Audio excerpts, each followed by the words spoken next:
As 7 cidades astrais mais elevadas, parte 4, vambora! Bom, pra quem não sabe, no último vídeo, na parte 3, eu estava comentando sobre o nosso lar e outras cidades astrais brasileiras. Porém, agora nós vamos entrar numa parte mais esotérica, digamos assim. E nós vamos falar de 2 cidades conhecidas ali dentro do ocultismo, chamadas de Astória e Ashtarla. Sobre a questão da localização, que o pessoal pergunta bastante, Astória ficaria acima da Grécia, enquanto Ashtarla ficaria acima do Iraque. E galera, quando eu falo ficar acima, eu falo ficar acima no mundo astral, não no nosso mundo físico, tá bom? E essa questão de ficar acima também é um pouquinho abrangente, porque essas cidades, elas fazem ciclos em volta de um determinado eixo. Bom, e o que falar sobre essas cidades? Vamos começar por Astória. E como eu falei no vídeo anterior, as cidades astrais, assim, não importa se elas são brasileiras ou se elas são lá do outro lado do mundo, todas elas têm algumas peculiaridades em comum. A primeira delas, evidentemente, é a questão vibratória. Apenas indivíduos com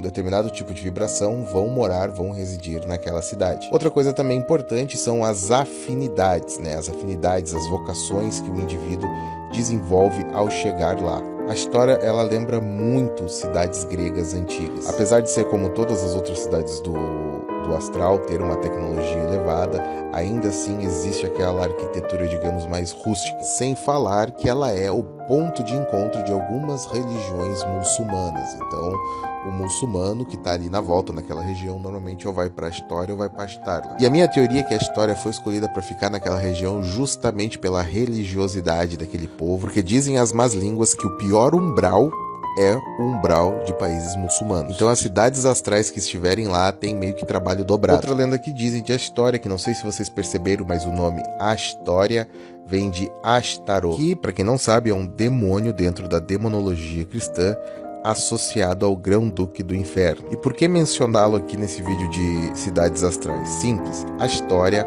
era um de seus domínios, porém, quando foi corrompido na queda do Éden, a cidade astral de Astória permaneceu, porém Ashtaroth caiu, indo para um lugar conhecido como O Fosso, que eu já falei nos vídeos lá do Umbral, quem não viu assista. E essa queda de Ashtaroth aconteceu durante a queda do Éden, que eu vou falar mais para frente lá nos últimos vídeos dessa série. Porém, os remanescentes da cidade a reergueram. E com isso, outra cidade foi criada, chamada Ashtarla. Eu não sei se vocês viram meu vídeo sobre as cidades trevosas do Umbral, mas tem uma cidade trevosa no Umbral chamada Évora. E a cidade de Évora é meio que a faculdade ali dos espíritos trevosos. Bom, Ashtarla é a mesma coisa, só que ao contrário, a faculdade dos espíritos de luz. Mas o restante dessa conversa vai ficar para a parte 5, então segue o perfil para não perder a parte 5, que logo logo ela sai.